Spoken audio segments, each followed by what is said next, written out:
Salmo 84, verso 5 e verso 6 diz assim: Como são felizes os que de ti recebem forças, os que decidem percorrer os teus caminhos. Quando passarem pelo vale de choro, ele se transformará num lugar de fontes revigorantes. As primeiras chuvas o cobrirão de bênçãos. Pode se sentar, irmãos. Que Deus nos dê mais uma vez a graça de sermos alimentados pela sua palavra, né? Apesar das minhas limitações, né? Os irmãos estão ansiosos em ver o pastor Cleilson aqui pregando, né? Eu também estou. A gente não tem a mesma condição teológica e espiritual, né? Mas na limitação que Deus tem nos dado, né? A gente percorre esse caminho difícil, que é comunicar as palavras dele, né? Espero que você possa receber isso como bênção de Deus. Está muito alto a voz aí, irmãos? É que eu meio gripado, parece que a gente fica meio surdo assim. Ok. Irmãos, ontem eu tive aqui, pela graça de Deus, pregando para os jovens, né? Tinha bastante jovens aqui. Até o Lorival estava aqui. Esse jovem senhor. Eu até brinquei, né? Que ontem eu tinha pregado para os jovens, adolescentes, que hoje eu ia pregar para os adultos, né? Eu gostaria de falar um pouco sobre isso mesmo, sobre a vida adulta. Sobre essa vida, nossa, complicada às vezes, né? Cheia de tantas circunstâncias difíceis, né? Tantas alegrias, mas ao mesmo tempo com muitos desafios. Há uma diferença muito grande de uma vida jovem, né? De uma vida adolescente, ou da vida da adolescência para a vida adulta, né? Quantos de nós aqui já tem saudade, quando eu tinha meus 15, 20 anos, né? Quando eu estava naquela idade que eu me dava o direito de fazer certas escolhas, né? E tomar certos caminhos. Hoje a gente tem que pensar duas vezes as nossas decisões, porque elas impactam as nossas vidas e na vida também das nossas famílias, às vezes nosso local de trabalho, às vezes da nossa própria igreja onde a gente congrega. Então tudo fica mais difícil na vida adulta, né? Mas é necessário. Quem não quiser passar por essa parte, tem um jeito, né? Morrendo, né? Então não tem como pular essa parte. E aqui eu não vou estabelecer como é que começa essa vida adulta. Há vários estudos dizendo que tem várias fases da vida adulta. Não é essa a questão. A gente vai falar da vida geral. Vamos falar da vida quando ela começa com os seus problemas. Porque na vida adulta a gente tem os primeiros problemas relacionados, por exemplo, aos primeiros anos do casamento. Os primeiros anos de encontros e desencontros, né? Quem aqui não, de repente, já passou por esse momento? Tem uns que estão passando agora, tem uns que já passaram por isso, e se lembra de como foi difícil, às vezes, os primeiros anos, né, do casamento, que era um misto de muita alegria, às vezes, de muitos desafios também. Os primeiros anos dos nossos trabalhos, né, nosso primeiro emprego, aquele momento que a gente começa o desafio de encarar a vida e ter que trabalhar para se sustentar, correr atrás do pão de cada dia, como diz aí afora. É o momento onde a gente vive crises, né, no trabalho, porque muitas vezes a gente quer fazer certas coisas e, de repente, o que nos sobra é aquilo ali, não tem outra escolha, não sei encarar determinadas profissões que a gente não gostaria, mas é um começo e a gente tem que lutar para ir para outro lugar que a gente estabelece como alvo da nossa vida. Na vida adulta a gente começa a lidar com bastante responsabilidades, né? Porque a gente começa agora a ter pessoas que dependem da gente, como eu disse aqui, né? Tem um filho, tem a esposa, às vezes você é próprio um chefe de uma empresa e tem gente que depende ali da sua gestão, né? Do seu trabalho. É na vida adulta que a gente enfrenta as crises familiares, né? Não só crise conjugal, como eu disse, às vezes tem um problema do casamento, mas também tem um problema com os filhos agora. Porque começa agora a vir as crianças, né? Quando você acha que está tudo bem, não que o filho esteja ruim. Filho é uma bênção, mas é muito desafiante, né? Ser pai, ser mãe, você sabe muito bem disso. Aí você lembra dos primeiros dias, dos primeiros anos do seu filho ali, e fala, passou, né? Só que vai mudando a fase. O menino que tinha 1 ano, que chorava por uma coisa, com 3 ele chora por outra, né? Ele chora agora que ele quer escolher o desenho que ele quer assistir. Antes você colocava qualquer um, estava valendo. Agora ele escolhe, fica meia hora escolhendo o desenho, nenhum está bom para ele. Até chegar na fase da adolescência, aí você tem que, mais uma vez, lidar com isso, com as crises da adolescência do seu filho. Agora você tem que, às vezes, saber lidar com isso, porque você acaba arrumando um problema com o pai, porque você quer agradar o filho, às vezes você quer agradar o pai, e o filho fica desagradado, né, com aquelas suas decisões. Então tudo isso a gente vai enfrentando em meio à nossa vida adulta, essa vida cheia de desafios. E muitos por aí fora têm uma máxima, ou uma ideia de que, olha, você foi criado para ser feliz. E como é que você vai ser feliz com tudo isso? Você tem que lidar com responsabilidade de casamento, família, emprego, igreja, né? Porque quando você é jovem, no máximo você toca ali uma bateria, um violão. Aí quando você vira adulto, o cara já chama você para ser diácono, presbítero. Então o negócio vai ficando mais intenso, né? E vem todo esse desafio, como é que a gente crê nessa ideia que o mundo de fato coloca? Olha, você nasceu para ser feliz. E quando chega aqui há um conflito, porque você vê que é impossível você ser completamente feliz. Você tem felicidades, você tem momentos felizes, mas tem momentos de muita tristeza, de muitos sabores. Por exemplo, quando você passa por um momento de crise, como eu disse aqui, às vezes uma crise conjugal, às vezes crise com o seu filho, às vezes a crise da saúde, né? Quem é pai tem, de repente, seu filho numa cama de hospital e você tem que lidar com aquilo, não sabe o que está acontecendo ali atrás da porta da UTI. De repente, pais que enfrentam desafios na área profissional, né, financeira. Às vezes a crise aperta e aí tudo aquilo que você tinha como projeto já foi embora, foi para o espaço e você tem que recomeçar tudo de novo. Tudo isso leva a gente, às vezes, a querer voltar a ser criança. E ter uma vida de adolescente, onde que melhor mesmo é satisfação e não compromisso. Aí vocês se lembram, não, eu não sou mais criança, eu não sou adolescente, e eu tenho que levar a vida a sério. E como é que a gente passa, então, por essas crises da vida? Porque isso é crise. Se você não passou em algum momento, você vai passar. Eu acho que todo mundo que já passou. Todo mundo teve um dia difícil na vida, no casamento, no emprego. Às vezes até na igreja, teve um momento difícil na igreja. Talvez você mudou de igreja porque estava difícil lá e você percebeu que o problema vem junto, né? Que às vezes não era lá, né? É a gente mesmo que é o problema. Aliás, onde tem gente tem problema. Isso aí já é bem certo. As pessoas, elas têm a mania de querer fugir disso. E hoje tem vários meios de as pessoas fugirem disso, né? Elas encontram algumas circunstâncias para, de repente, ligar o seu piloto automático e viver a vida como o Zeca Pagodinho canta, né? Deixa a vida me levar, a vida leva eu. E os problemas que vão se arrastando. Agora, a gente está falando para crente, não, crente vive diferente. Crente tem uma nova mentalidade, crente não vive como o mundo diz que tem que viver, crente vive como Deus diz que tem que viver. A palavra estabelece qual que é a nossa direção e como é que nós percorremos essa jornada. Como eu disse, a vida adulta é caracterizada então por essas crises, transições, porque a gente vai mudando. Hoje você com 40 anos, você começa a imaginar como é que você era quando você tinha 20 anos, quais eram as suas decisões, as suas opiniões, o que você pensava da vida. Era uma coisa, hoje você pensa totalmente diferente. A sua opinião se alterou, modificou. Você hoje com 50 anos, 60 anos, não importa a idade que você tem, você passou por momentos de crises que modificaram o seu pensamento, o seu entendimento a respeito da vida. Uma coisa bem simples é aquela questão, né? Uma coisa é você falar quando você não tem filho, né? O dia que você tem filho, você tem outra mentalidade do que é ser pai, né? Falar de pai é uma coisa, agora falar como pai muda totalmente a história. Isso vem através desses enfrentamentos que a gente faz por meio das transições, em meio às crises que a gente passa. E é triste, é muito triste a gente chegar no nosso auge, nossa vida, já depois da vida adulta, para a terceira idade aí em diante, e olhar para trás e ver que a gente fez escolhas erradas, que a gente teve momentos que a gente deveria ter tomado decisões e a gente optou pela satisfação em vez de optar por aquilo que era correto.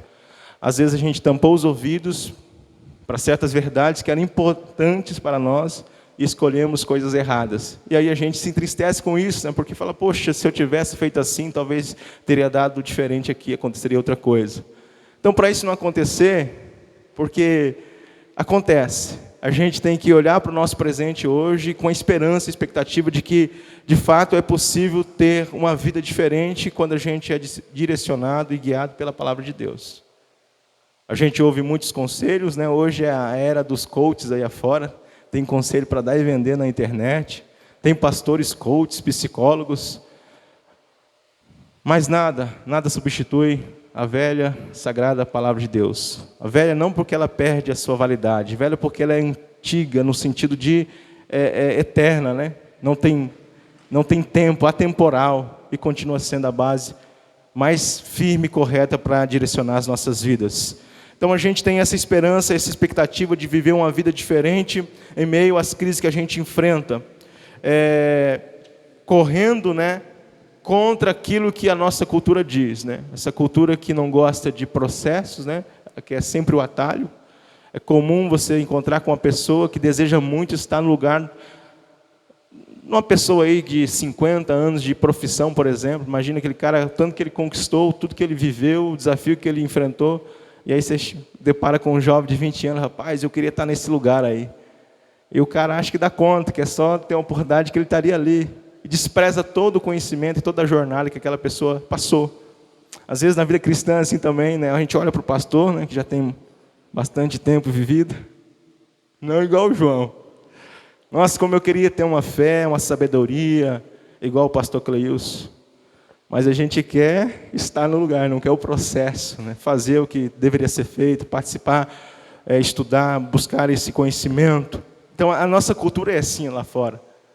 A gente quer os atalhos da vida, a gente não quer os processos, porque processo demora muito, né? É a galera do micro-ondas, coloca lá rapidão. Por isso tem lá na Gazin, mais uma vez, olha só, na Gazin você vende bastante fritadeira elétrica, né?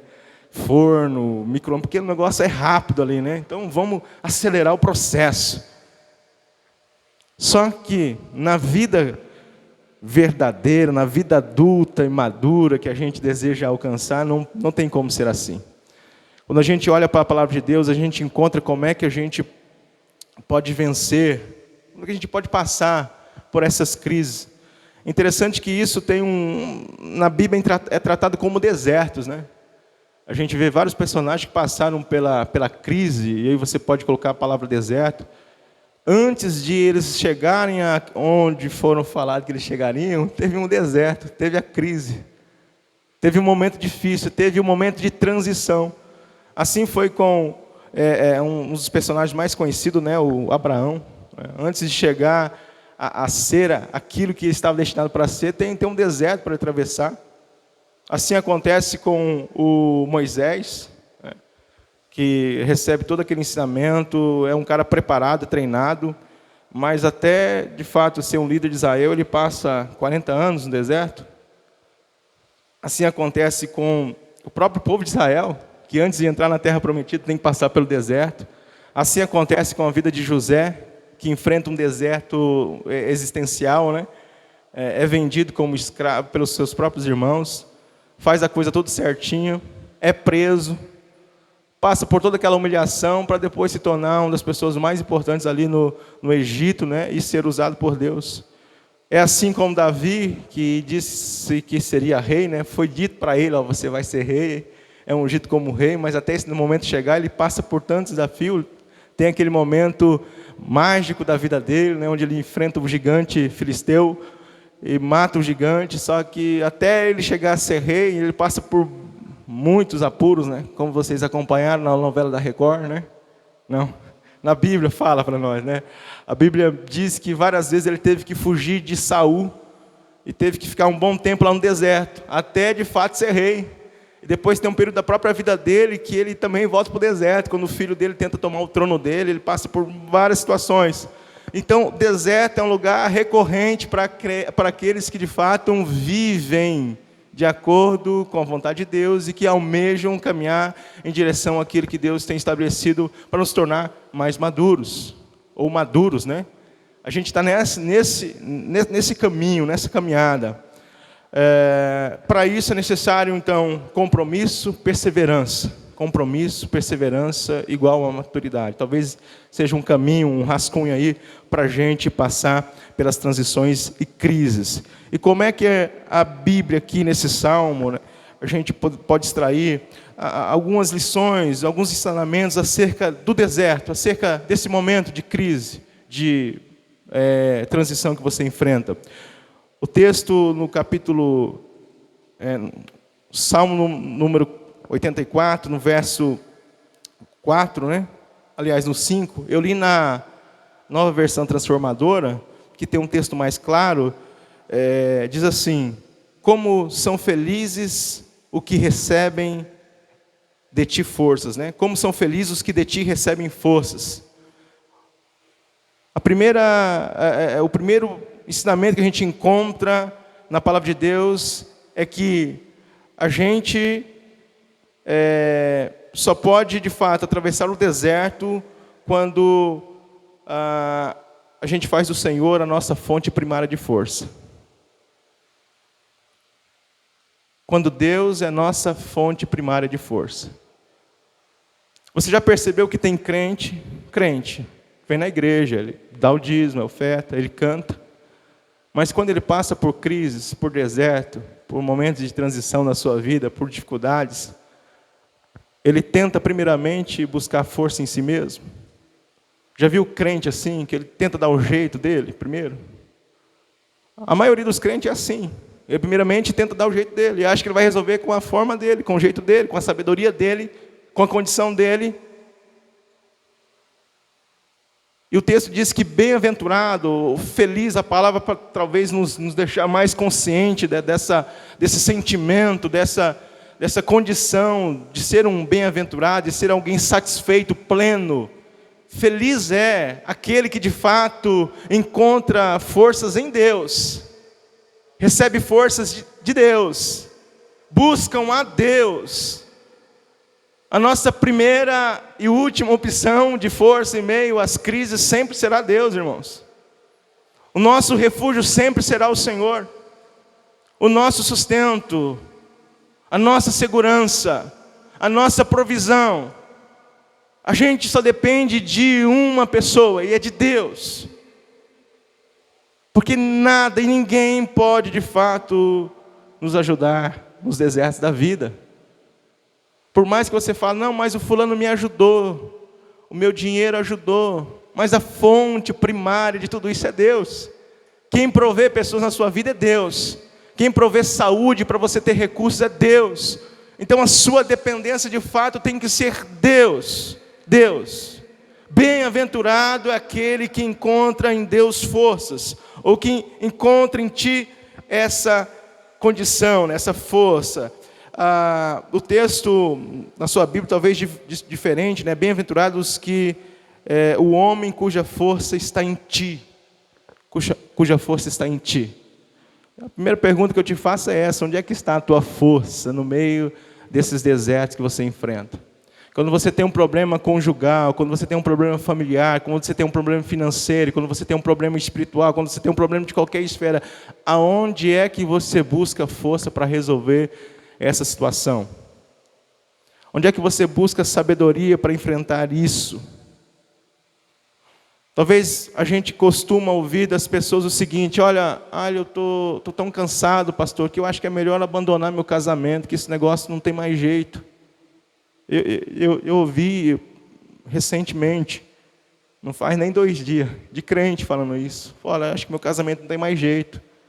Porque a gente só briga, a gente tenta resolver a situação, mas não dá certo. E eu falei para a pessoa que é melhor a gente separar. Mas aonde é que você busca força, se você não tem mais força para enfrentar isso? O profeta Isaías diz no capítulo 40, que o Senhor renova as forças dos que estão cansados, né? Daquele que não tem nenhum vigor, o Senhor renova as forças. É bem verdade que essas situações vão nos consumindo. Talvez você é alguma dessa pessoa que luta no seu casamento, e às vezes espera uma mudança no seu esposo, da esposa, e você não vê nenhum progresso, e você diz: rapaz, eu estou cansado, eu não tenho mais força, mas aqui está a receita. O Senhor é a fonte de forças. E bem-aventurado é aquele que busca no Senhor a força.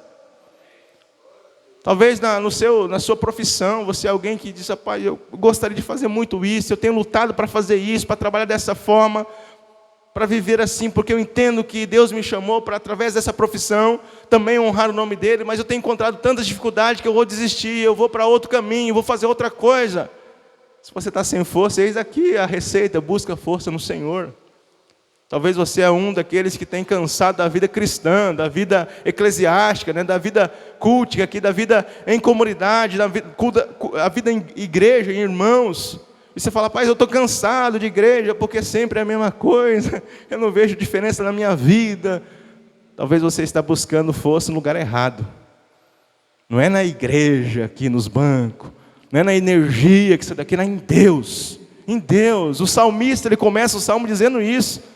Que quão amáveis são os seus tabernáculos, mas ele diz, a minha alma suspira e desfalece pelos atos do Senhor, o meu coração e a minha carne exultam pelo Deus vivo. A busca dele não é pelo espaço físico, e sim pela presença de Deus. Ali havia a manifestação de Deus. E da mesma forma tem sido conosco às vezes. Talvez você tenha buscado forças em lugares errados, talvez você tenha construído uma ilusão acerca de certas falsas forças, né, como se essas pudessem te ajudar. Então, a primeira dica aqui, ou a primeira lição que a gente aprende com o salmista aqui, o peregrino, é que bem-aventurado, feliz é aquele que encontra força no Senhor. Mas o salmo continua nesse mesmo verso ainda, no final dele, na parte B, os que decidem percorrer os teus caminhos. O que isso tem a ver com o que a gente tem falado? Tem a ver que, para você conseguir passar pelo deserto, passar pelas crises da sua vida, você tem que ter sensibilidade para os caminhos que Deus tem estabelecido para a sua vida. Sensibilidade para compreender os caminhos que Deus tem estabelecido para a sua vida. Porque é comum na crise, no deserto, a gente querer pegar um atalho. É comum a gente querer fazer uma volta e contornar aquilo, e não querer passar por aquilo. Aquilo não foi você que projetou, você não escolheu, né? Como, não lembro agora, mas certo escritor escreve, né? Eu não escolhi estar aqui, não escolhi estar aqui. Né? Esqueci agora quem que é o camarada. Mas ele diz assim, eu não escolhi estar nessa situação. Mas estando aqui, como é que eu posso viver a partir disso agora? Como é que eu posso enfrentar essa situação para não morrer aqui, né? E ele se referia ao campo de concentração, ao qual ele estava sendo submetido. É o Victor, né? Frank. E ele diz isso. O deserto não é uma coisa que você escolheu estar, não assim deliberadamente, né? Porque você sabe que algumas decisões que você tomou ia dar nisso. Ia acontecer aquilo. E você tomou a decisão. Você optou por aquilo. Mas tem momento que a gente não escolhe isso. Tem momento que você está numa crise difícil. E você não escolheu passar por aquilo. Agora você pode escolher como você vai passar por aquilo. Fazer daquilo de fato, entender que aquilo é um caminho que Deus abre para que você possa atravessar da forma que Ele quer que você atravesse. É isso que o texto diz, né, no sentido, como está escrito, os que decidem percorrer os teus caminhos. A gente não faz, como diz o Ed René Kivitz, né? A gente não faz caminhos, né? É o Senhor que faz o caminho, a gente percorre o caminho do Senhor. A gente caminha na trilha dEle, naquilo que Ele projetou, estabeleceu para nós. A gente vai de acordo com a sua lei, com a sua vontade, com o seu querer. E para isso acontecer, você precisa ter sensibilidade de ouvir Deus. De não ouvir a sua raiva, a sua ira, o seu estresse, o seu cansaço. Às vezes o seu terapeuta, o seu coach. É ouvir Deus. Ouvir o que a palavra de Deus diz. E mesmo que pareça algo tão difícil, é submeter a isso. Porque esse é o caminho. Esse é o caminho. Em meio a essa crise, às vezes a gente tem, sei lá, né, a vontade de querer mudar os outros. Eu estou assim por causa do fulano. Eu estou assim porque é minha mãe que me tratou desse jeito, e por isso que eu estou vivendo esses dias tão terríveis. Por causa das circunstâncias que me aconteceu. E a gente sempre tenta achar o culpado para a situação. E quando na verdade a gente deveria percorrer o caminho e descansar na seguinte verdade: Deus estabeleceu esse dia para que eu possa viver segundo a vontade dEle. O salmista Davi diz no Salmo 139 que todos os meus dias foram escritos por Ele. Por Ele. Pode ser um dia terrível, na minha imaginação, na minha visão, mas mesmo assim, ainda é o caminho que Deus escolheu para mim. E se é o caminho que Ele estabeleceu, deve ser algo muito bom depois dessa caminhada. É para isso que o texto vai conduzindo a gente, né? O versículo próximo, né, o 6, diz que quando passarem pelo vale de choro, né, ou o vale de Baca, ou o vale de lágrimas, eles se transformaram num lugar de fontes revigorantes. As primeiras chuvas o cobrirão de bênçãos. Diante dos desertos da vida, diante das crises, desfrute da bênção de Deus. Como é que é isso, irmão? É possível, será, desfrutar de bênção em meio a um vale de choro, de lágrimas? O texto diz que os peregrinos que estavam aqui nessa missão, né, faziam isso. Porque a ideia aqui é o seguinte, que eles iam e não tinha ali água, mas cavavam os poços, né? E eles tomavam dessa água e esses poços continuavam ali, essas cisternas, né? E que futuramente também serviria para abençoar outras pessoas. O mais fascinante é isso, é que no meio de tanta dor, de tanto choro, de tanto deserto, de tanta luta, de tanta crise, é possível a gente, além de desfrutar da bênção de Deus, ainda ser bênção para outras pessoas. O seu problema, deixa eu ver como é que eu falo isso. O seu problema nunca vai ser tão ruim ou terrível até que você se encontre com outra pessoa que esteja numa pior situação que a sua.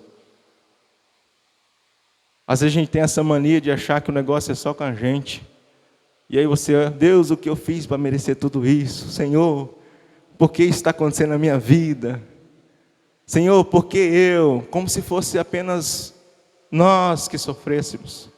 Como se desertos acontecessem em nossas vidas. Como vale de lágrimas só nós enfrentássemos. Não, irmãos. Tem gente do seu lado também que sofre, que chora. Que tem um travesseiro encharcado de lágrimas. E às vezes você não sabe disso. Só que, como eu disse anteriormente, existe um jeito, um meio, uma forma correta de a gente passar por isso. E aí você pode decidir isso. Como eu disse, às vezes você não pode escolher o deserto que você vai estar passando, mas você pode escolher como é que você vai passar por ele. Você vai fazer dele um lugar de bênçãos. E que bênçãos são essas? Aprendizados. Talvez algumas crises que você enfrentou no seu casamento, na sua família, seja para você crescer. Como marido, como esposa, como pai. Às vezes uma crise no seu trabalho seja para você se tornar um profissional melhor. Às vezes uma crise na igreja, no ministério, seja para você repensar o seu ministério no sentido como você tem levado isso de forma séria mesmo, dando valor, o valor que é devido. Então nada disso acontece por acaso. A gente não é brinquedinho de Deus, e Deus não ser sádico que simplesmente está olhando lá da janela do céu. A gente ficar desse jeito, tristes e ao mesmo tempo estressados e correndo, terrivelmente desesperados com os problemas da nossa vida, e Ele vendo o que vai acontecer no final das contas. Não. Eu creio no que a Bíblia diz, que é um Deus que estabelece isso para as nossas vidas com o seu santo propósito. Eu creio no desígnio de Deus, de que fato Ele estabelece isso para as nossas vidas. E mesmo quando a gente tem más escolhas, Quando a gente erra nas opções, quando a gente erra o caminho, quando a gente pega um atalho, mesmo assim, Ele ainda nos guia pelo seu caminho de vida, e nos traz para o seu caminho, e faz com que a gente aprenda e desfrute da sua bênção. E a gente passa por isso, de fato, meio às lágrimas e choro e pranto, mas no final Ele transforma o nosso pranto em alegria. Ele transforma o nosso pranto em dança. Você sabe disso, você já passou por um momento terrível na sua vida, você achava que era o fim, que não tinha mais jeito, e Deus de repente veio e mudou a sua situação. O problema é que nós temos memória curta, a gente se esquece, e aí quando a gente se esquece, vem um deserto de novo para nos lembrar de alguma coisa. E alguns desertos a gente não demora de sair dele, sabe por quê? Porque a gente não aprendeu o que tinha que aprender. Às vezes você não desfrutou da bênção ainda que Deus tem para a sua vida, então presta atenção. Se você está enfrentando um momento de crise hoje na sua vida, presta atenção no que Deus está querendo te falar, te mostrar. Tenha sensibilidade para aprender com Deus e desfrutar da bênção dEle. E mais do que isso, para você se tornar a bênção na vida de outras pessoas. Como eu disse, os poços ali cavados, serviria para outras pessoas também. Assim a nossa vida, ela vai desaguando na vida de outras pessoas. É gente que já passou por momentos tão terríveis, que de repente começa a contar a história dela para a gente, né? Isso é bem comum quando você visita alguém que está numa situação enferma, um problema, e você vai visitar a pessoa e você sai de lá visitado, né? Porque a pessoa começa a contar as coisas e você, rapaz, eu achando que eu era bom. Eu achando que eu estava numa situação boa. Olha essa pessoa, com todo esse problema, com toda essa situação. Olha a bênção que ela desfruta, olha a paz que habita no seu coração. E olha como ela de fato transborda na vida de outras pessoas. É isso que o texto diz para nós, que versículo 6, o qual passando pelo vale árido faz dele um manancial, de bênçãos o cobre a primeira chuva. Ou seja, isso começa a se espalhar também na vida de outras pessoas. Para a gente encerrar, o deserto é isso, ele deixa a gente diferente, de antes e depois. Antes do deserto, a gente tem pessoas ali que confiam intensamente em si, Pessoas que confiam demais nas suas próprias forças. Antes do deserto, talvez você já passou por isso, E se lembra que a gente não consegue lidar com frustrações, Quantos de nós aqui, no momento da vida, é frustrado por umas circunstâncias, e até quando a gente passa pelo deserto, ali enquanto a gente não passa por aqui, a gente não aprende a lidar com isso, com as decepções. Antes do deserto, a gente tem a mania de atribuir valor a coisas insignificantes.